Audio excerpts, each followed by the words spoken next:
Hello guys, welcome to my channel CG one shot. जैसा कि मैंने आपको पहले ही बता दिया था कि अमीन पटवारी के लगभग 50 पदों के लिए भर्ती आने वाली है, जो कि छत्तीसगढ़ जल संसाधन विभाग से आने वाली है। वो पदों की संख्या और उसका ऑफिशियल नोटिफिकेशन जल संसाधन विभाग द्वारा जारी कर दिया गया है। टोटल 50 पदों के लिए ये भर्ती आई है। हालांकि पदों की संख्या में वृद्धि की संभावना थी, पर कोई वृद्धि नहीं हुई और 50 पदों के लिए ये वैकेंसी जारी कर दी गई है। आज हम इस पद की कंप्लीट सिलेबस और योग्यता के बारे में जानेंगे और पदों की संख्या की विस्तृत चर्चा करेंगे। तो चलिए हम शुरू करते हैं आज इस वीडियो को। जैसा कि आप देख सकते हैं, अमीन पटवारी के लिए कुल 50 पदों की भर्ती आ चुकी है। आपके स्क्रीन पर दिख रहा है, ये 50 पदों की ये वैकेंसी है। और कुल वर्गवार आप देख सकते हैं, अनारक्षित के लिए 21 पद और ऐसे वर्गवार कुल पदों की संख्या जारी कर दी गई है। और परीक्षा की संभावित तिथि मैंने आपको पिछली वीडियोस में बता दिए थे कि शायद तक 7 दिसंबर रहने वाली है। संभावित तिथि यहाँ पर जारी कर दी गई है 2025 को इसका एग्ज़ाम हो सकता है। ठीक है, अब देख लेते हैं कि इसका जो है वेतनमान कितना रहने वाला है और शैक्षणिक योग्यता यानी कि एलिजिबिलिटी क्राइटेरिया क्या है। तो इसका एलिजिबिलिटी क्राइटेरिया है, जैसे कि आप देख रहे हो, यहाँ पद का नाम अमीन पटवारी है और इसका वेतन जो पे मैट्रिक्स लेवल 5 रहेगा। लेवल 5 यानी कि 22,400 से 71,200 रुपये के बीच में इसका वेतन मैट्रिक लेवल रहेगा। अब देख लेते हैं इसकी शैक्षणिक अर्हता क्या रहने वाली है। तो शैक्षणिक योग्यता है कि केवल 12वीं पास उत्तीर्ण होना चाहिए इसकी योग्यता। किसी भी प्राप्त मंडल से, यानी कि आप छत्तीसगढ़ से CGBSE से यदि 12वीं पास हैं किसी भी चीज़ से, यानी कि आर्ट्स, कॉमर्स या मैथ्स या बायो, किसी भी स्ट्रीम से आप 12वीं पास हो, बस केवल 12वीं पास होनी चाहिए, तो आप इस चीज़ को अप्लाई कर सकते हैं। अच्छा, चयन के पश्चात जो है ट्रेनिंग होगी आपकी, 6 माह का प्रशिक्षण होगा। उसके बाद जो है एक और एग्ज़ाम लिया जाता है डिपार्टमेंट के द्वारा, तो उसमें प्राप्त अंकों के आधार पर अभ्यर्थियों को अधिमान्यता दी जाएगी, यानी कि उसके बाद आपका जो है कन्फर्मेशन होगा जॉब का। ठीक है, आइए अब जान लेते हैं कि इसमें क्या क्या सिलेबस रहने वाला है। अच्छा, आयु सीमा के बारे में, जनरली जो है 18 से 40 वर्ष रहती है छत्तीसगढ़ के निवासियों के लिए, जनरल के लिए, और ST SC OBC को वर्गवार छूट मिलता ही है। ठीक है, तो उसको आप देख लीजिएगा। अब हम बात करने वाले हैं सिलेबस की कि क्या सिलेबस इसमें रहने वाला है।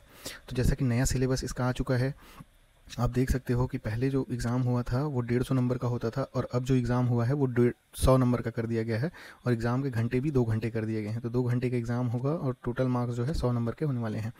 इसमें देखिए, इसमें जो है कंप्यूटर संबंधी ज्ञान जो है 10 नंबर का होगा। पहले ये जो है 20 नंबर का हुआ करता था, अब कंप्यूटर संबंधी ज्ञान को जो है 10 नंबर का कर दिया गया है। हिंदी व्याकरण 10 नंबर का, ये पहले 15 नंबर का हुआ करता था, इसको कम करके 10 नंबर कर दिया गया है। अंग्रेजी का ज्ञान ग्रामर सहित, ये भी पहले 15 नंबर का हुआ था, इसको 10 नंबर का कर दिया गया है। तो टोटल ये जो है खंड अ 2 खंडों में बांट दिया गया है। तो खंड अ में जो है टोटल 30 नंबर के क्वेश्चन आने वाले हैं। और खंड ब को देख लेते हैं। अब खंड ब में देखो मैथ्स वाला, मैथ्स ये अच्छा किया गया है कि जो मानसिक योग्यता है, रीजनिंग और मैथ्स दोनों के नंबर को सेम कर दिया गया है। तो जैसे मैथ्स का नंबर आप देखोगे तो 20 नंबर के आएंगे, और सामान्य मानसिक योग्यता यानी कि ये रीजनिंग होता है, रीजनिंग से भी जो है 20 नंबर के क्वेश्चन आने वाले हैं।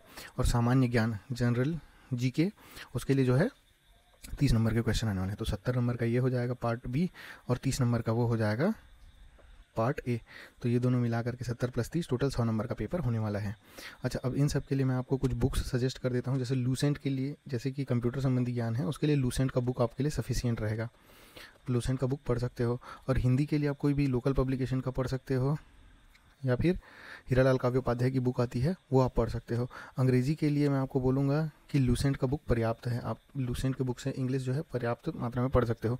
पाठ्यक्रम में हिंदी, जैसे ये गणित है, मैथ्स में बहुत सारे लोगों को परेशानी होती है, तो एक आप ये कर सकते हो, एक यहाँ जो छत्तीसगढ़ के लोकल जो स्टूडेंट्स हैं वो SD यादव पढ़ते हैं। SD यादव एक अच्छी बुक है, बिल्कुल। आप इसमें चैप्टर वाइज दिया गया है और चैप्टर के अंदर चैप्टर दिया गया है।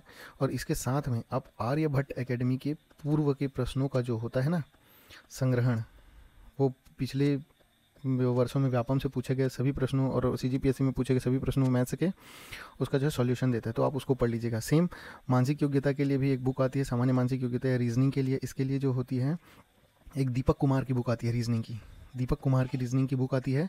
और साथ में आर्यभट्ट एकेडमी की इसकी बुक आती है प्रीवियस ईयर की। तो आर्यभट्ट एकेडमी का इसका जो है PYQ ले लेना है, मैथ्स का भी आता है और रीजनिंग का भी आता है, दोनों अलग अलग आता है, सेपरेट आता है, वो ले लेना आप।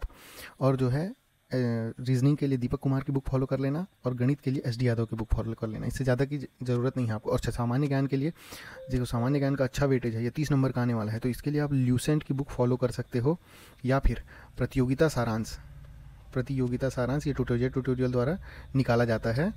ये लगभग 600 पेज की एक बुक होती है और इसमें बेसिक सारी जानकारियाँ कवर की जा रहती हैं। तो आप लूसेंट और प्रतियोगिता सारांश अगर दोनों पढ़ लोगे तो ये आपका कवर हो जाएगा। तो इस प्रकार मैंने आपको सिलेबस की पूरी जानकारी दे दी और बुक भी बता दी कि आप कौन कौन से बुक से इसकी तैयारी कर सकते हैं। हाँ, वीडियो अगर पसंद आया होगा तो चैनल को सब्सक्राइब कीजिए और वीडियो को लाइक कीजिए। और अगर कोई आपको डाउट हो तो आप नीचे कमेंट सेक्शन में पूछ सकते हैं। आपके डाउट को मैं कमेंट सेक्शन में आंसर कर दूंगा। धन्यवाद।